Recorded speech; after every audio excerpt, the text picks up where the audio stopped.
So when they saw a man completely wrapped up, enveloped in a garment, فَسَلَّمَ Musa, so Musa said salam to him, فَرَدَّ عَلَيْهِ, so he responded to him, فَقَالَ, and he responded to him by saying, وَأَنَّا بِأَرْضِكَ السَّلَامِ, and how do you people say salam where you come from? You just say salam, you don't introduce yourselves? So the man kind of was a little bit aggressive and said, this is it, this is all the salam you guys do where you come from? أَنَّا بِأَرْضِكَ السَّلَامِ. And notice he doesn't say وَأَنَّا بِأَرْضِكُمَا السَّلَامِ. It's as though Musa alayhi salam has already grabbed the fatah and said, let me do the talking. And now he's getting put in his place a little bit.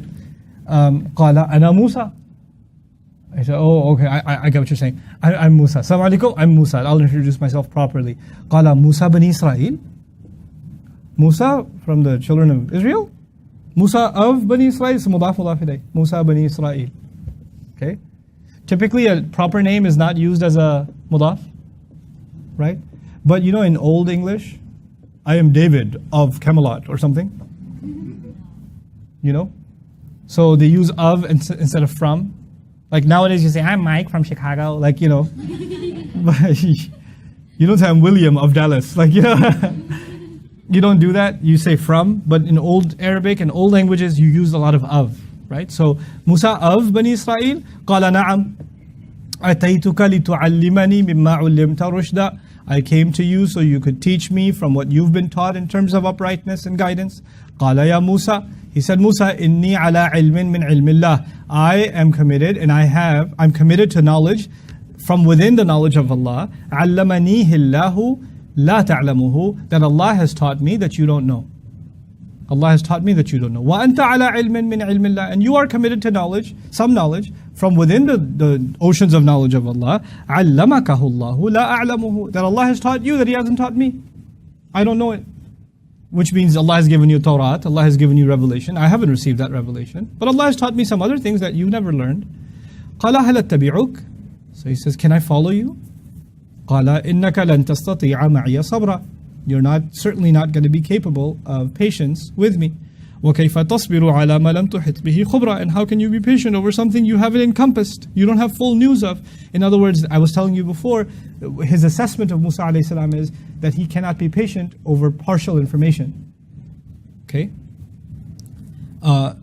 Which goes back to actually one of the earlier incidents in the life of Musa alayhi salam too. All the information isn't there, and he became upset at the Israelite being attacked by the Qibti, right? And he took action, and he wasn't able to bear just standing there and watching, right?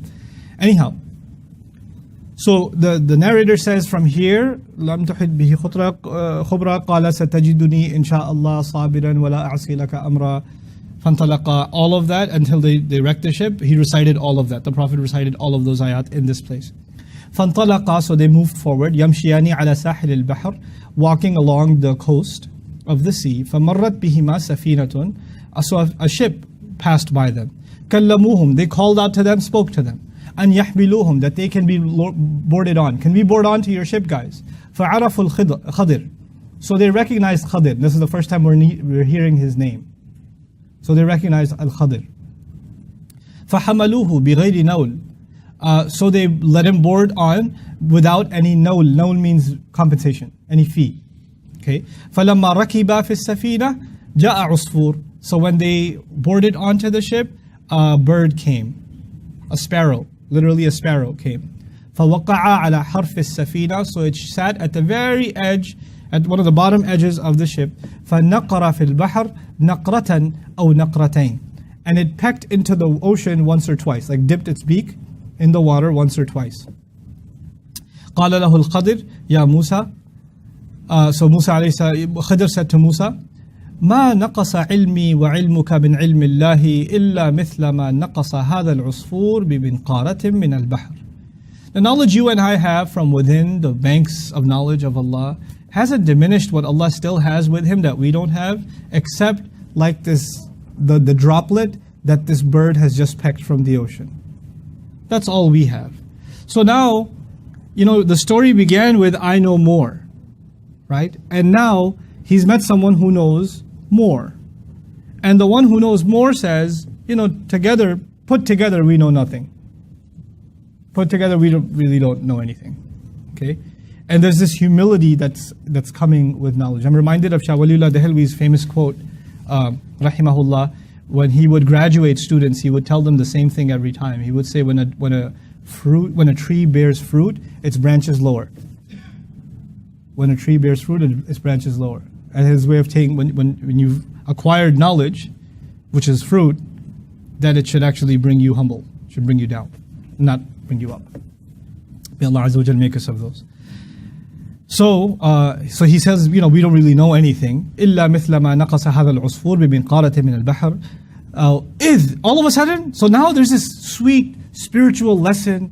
We don't know anything except this little droplet. There's this imani kind of experience, and out of a sudden, he grabbed the axe, فَنَزَعَ لَوْحًا, and you know where the bird was, right at the brink, where the water is? So you know the ship is like shaped like this. So the front of it is called the qaddum, from quddam, the very front. That's where the water gushes and hits against the ship, right? So he says immediately he grabbed the axe and he yanked out a board. قَالَ فَلَمْ يَفْجَأْ مُوسَى.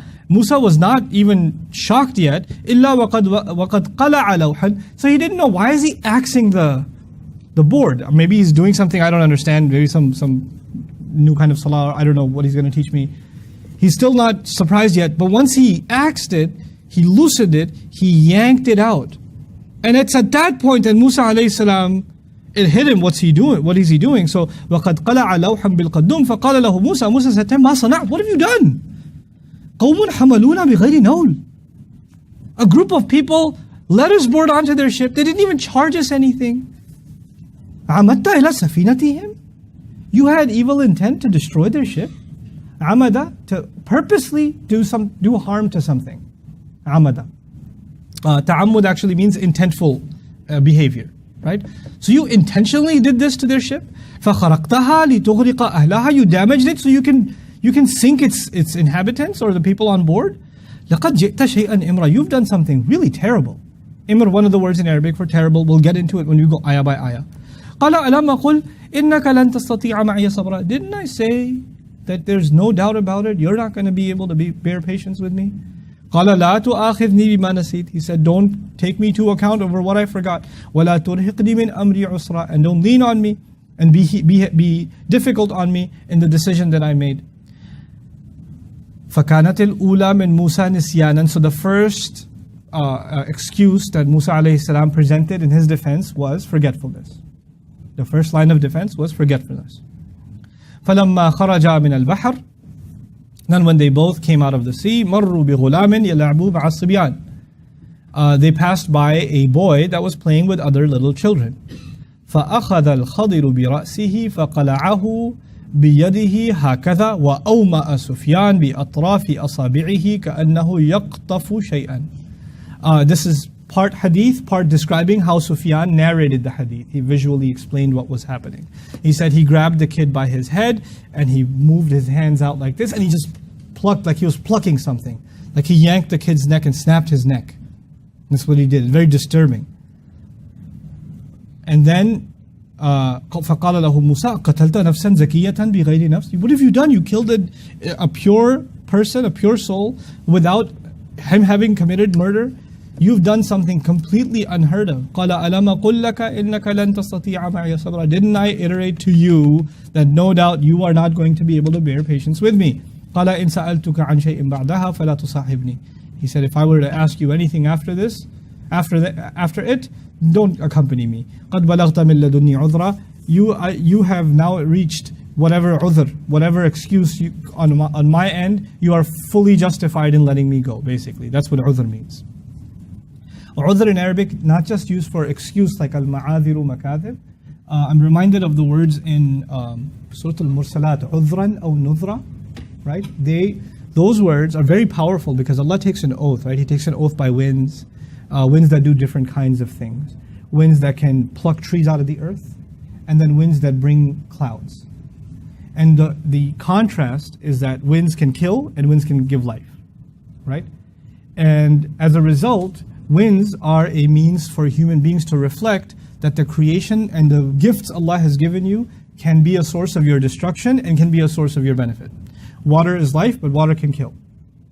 Wind gives life, wind can kill. Revelation, if benefited from, gives life. Revelation, if disregarded, will kill.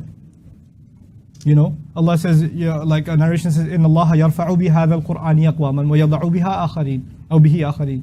Because of this Qur'an, Allah raises some nations and puts some nations down. That's because of the word of Allah too, right? So, as a result of that, He says, فَالْمُلْقِيَاتِ ذِكْرًا. As a result, these winds, they always bring you into contact with something to reflect on, something to remember. And then He says, عُذْرًا أَوْ نُذْرًا.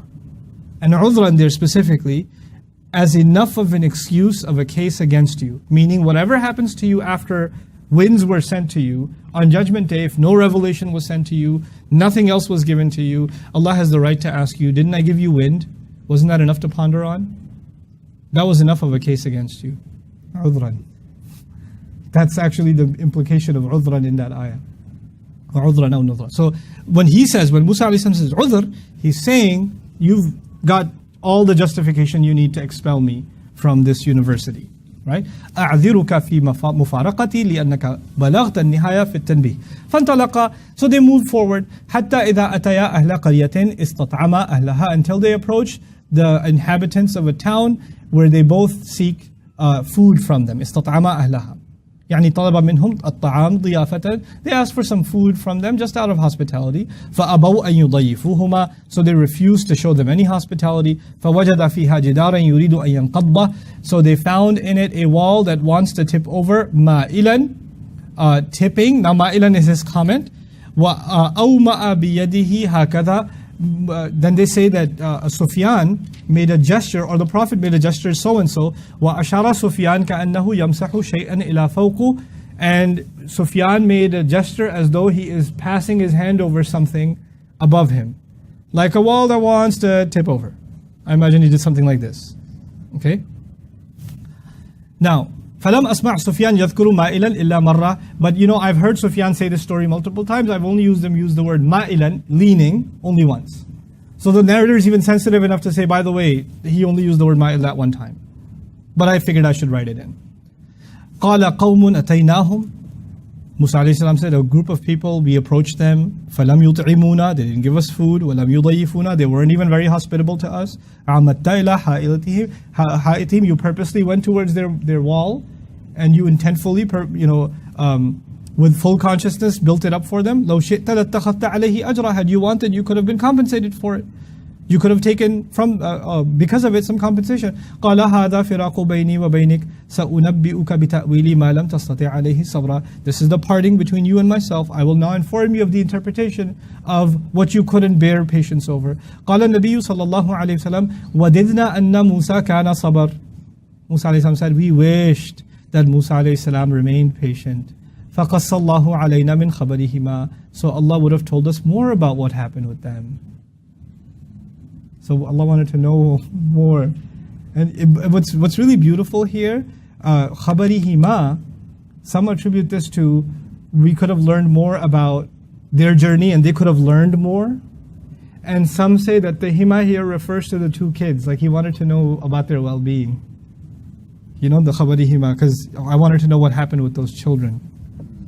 أي ما قد يقع منهما أكثر مما ذكر. What more could have occurred? قال سفيان قال النبي صلى الله عليه وسلم يرحم الله موسى لو كان صبر لقص علينا من أمرهما. May Allah show mercy to Musa alayhi salam. Had he been patient all along, actually, we would have been told much more from their affair. They could have spent a lot more time together, and he could have learned a lot more. One of the morals of the story from the hadith perspective is that a student will lose patience, and when they lose patience, their journey to learning more will be cut short. They could have benefited a lot more, they could have gotten a lot more, but their temperament kept them. So it's not only one's intelligence and one's capacity to learn and memorize and internalize that plays a role in one's journey in learning, but also one's temperament. One's patience with their teacher, and one's ability to accept, look, I don't understand everything. And if you tie the themes of the story as narrated in this hadith together, you come away with some very beautiful conclusions. In the beginning, you're told that everything we know is just a drop in the ocean, right? But when you see things you can't understand, at that point to remember, I cannot fully comprehend what's happening here because what I know is a drop and the reality of this is the ocean. Right? At that point, it's hard to remember. At that point, I saw what happened. I know what happened. How could this be the case? Like at that point, you don't want to accept that you don't know the whole story. It's too difficult to see something, to have some knowledge, and accept that you don't know everything. That's really, really hard to do.